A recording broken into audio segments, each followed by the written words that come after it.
Hello everyone, I am coming to you not through live video today, but a pre-recorded video. I'm actually, as you're watching this, I'm probably en route to the Beauty Business Summit. This is Maxine Drake's second year hosting the Beauty Business Summit, and this year it's in Clearwater, Florida.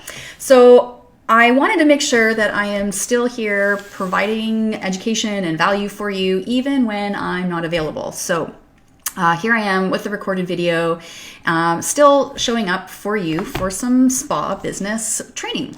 So today's topic has to do with what do you need to analyze to finish your Q4 really strong. So wow, we're in October, went awfully fast as it usually does.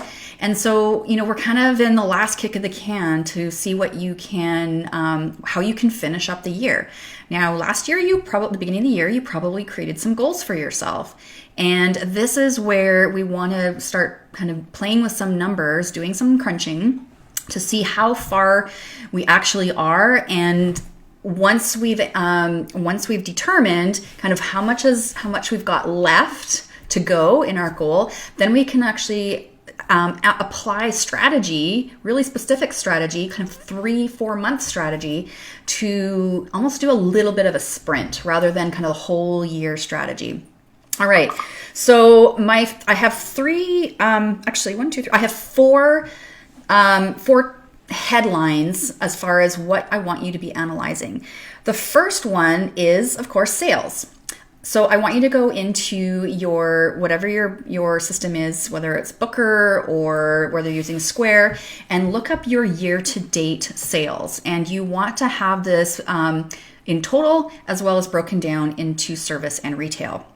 Because as we know, we are able to leverage our retail a lot easier than we are able to leverage our services. So we want to take advantage of just seeing it separately so we can create very specific action steps. All right, so you pull up your year-to-date numbers, total sales, total service sales, total retail sales. Then I want you to go back into your notes or think back as far as, last year, what was your 2019 goal for your sales, and just subtract your year-to-date from your goal, and you'll have, a number that is kind of what was remaining of your goal. Now, this gives you the opportunity. So basically you're breaking it down and gives you the opportunity to see, okay, what is my financial goal for the next quarter, for this last quarter? Now that you have that, and that's your new goal for this next quarter, I also want to make sure that you are breaking it down into the total sales, service sales, and retail sales. So just a heads up, as far as setting goals, if you're like, well, I don't know what my retail goal should be, rather than just picking a number out of the air, you want to be aiming for at least 30% of your service sales. All right. So that's just a really easy way to ballpark what your goals should be. Now, if you are a lash business, if you are a waxing business, it's probably going to be a little harder for you to reach your 30% retail sales. So I want you to adjust accordingly. Okay, number 2, the second headline that I want you to analyze is your gift certificate sales from last year. Now, I've actually come across a lot of you, especially solos or med spas, where gift certificates really just aren't a big part of your business. And that is totally okay. You do not have to sell gift certificates. Gift certificates are a lot easier to sell in kind of general spa services, lashes, waxing, that kind of thing. Little more difficult to sell in a med spa because the treatments are so customized and so personal. And the other piece is that it's a higher ticket normally than other spa services. So that sometimes can be, you'll notice that you may not have a gift certificate business even if you are a med spa. Now, if you're a solo, you might not actually even want to sell gift certificates. I despised gift certificates as a solo. They seemed great as I was building my business, but after I built my business up and had a solid clientele, quite frankly, they were more of a pain than they were worth, because I was full. I couldn't really take in new clients, and it was difficult to get those extra gift certificates in booked. So there did come a place in my solo business where I actually didn't even bother selling gift certificates. So if you're solo and you're like, I don't really like selling gift certificates, do I have to? The answer is no, you do not have to.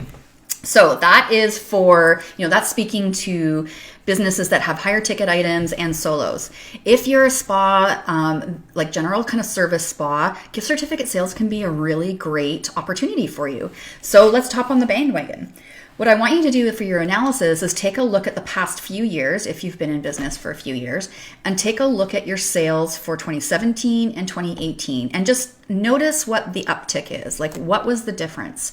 That will give you an idea of what your growth has been, to start creating a little bit of a goal for yourself to sell gift certificates. Now, where am I here? Once you've decided kind of what your goal is, again, like your sales goals, you want to tie that into your marketing for the last quarter, right? So, if you have a sales goal and you're tying that into your market, so say your sales goal is, $30,000 or $40,000. But you'd want to decide what you are wanting to focus on in your marketing for the next quarter as well, so that you are making sure you're pairing up your marketing with your sales goals, so that your clients have an easier yes for that, and then you have more money coming in. The same thing goes with your gift certificates. Pair up your gift certificate goals with your marketing. I know lots of you guys have gift certificate sales on Black Friday, throughout Christmas time, so that it should be fairly easy for you to weave that into your marketing. All right, the third headline I have for you to analyze is events. Most of the time, November is usually a really good month to run an event, because sometimes it's kind of like the lull before the craziness of Christmas. So if you have been doing events for the past couple of years, again, go back onto any analytics that you have, any sales information that you have, even your notes from last year. Even you maybe have to sit and think about, how did I feel last year? What actually happened? What worked? What didn't work? Because God forbid, you don't want to repeat what doesn't work. So sometimes it just means sitting down and giving yourself time to think about how last year's event went, how last year's gift certificate sales went, how last year's sales went, to determine how you want to approach this again for this year. So as far as analyzing what worked, maybe you had an event and you didn't charge a registration fee and you had a really low show up rate. Okay, well, don't repeat that again.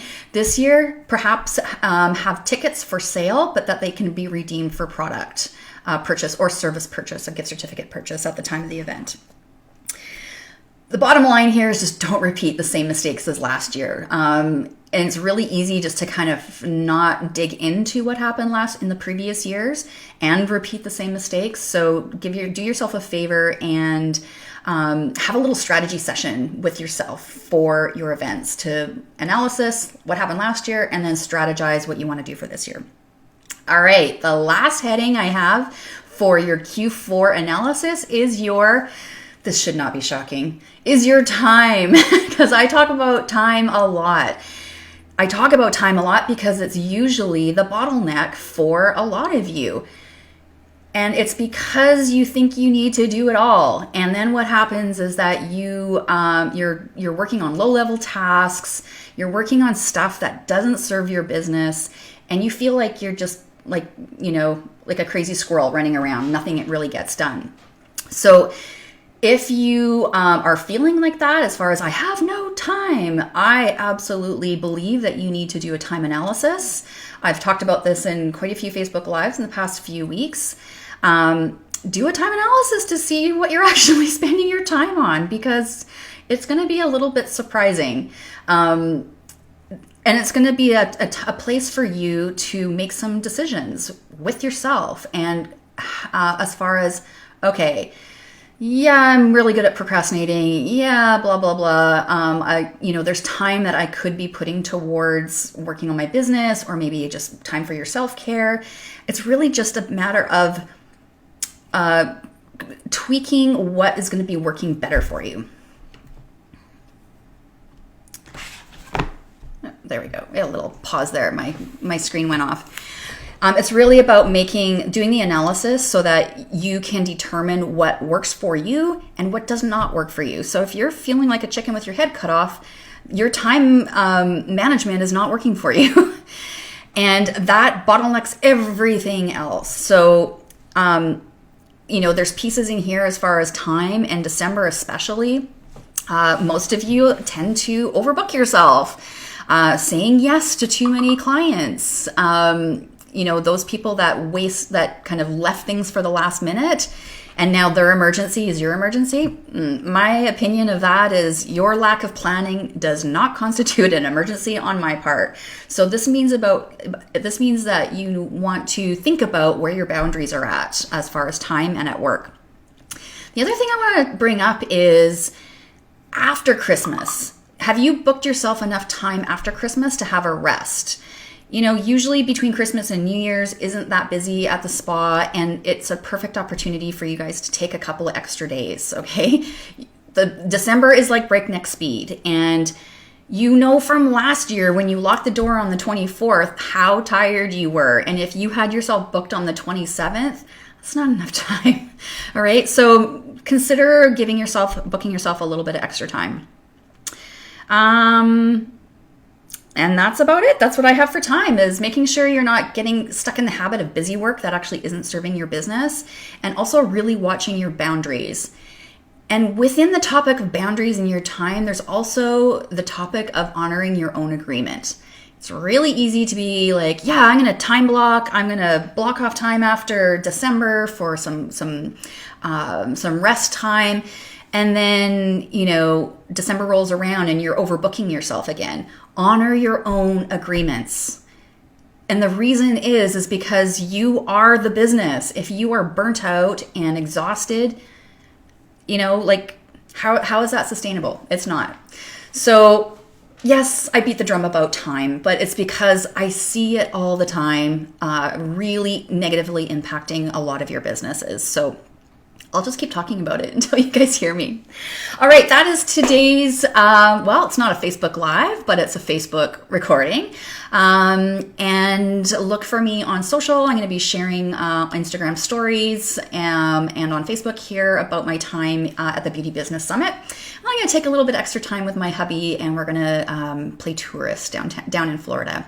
Anyways, that's it for me for today's Facebook training. I might not see you next week because I might be in Disney World. So we're going to give next week a break. All right, that's it. We'll see you guys later.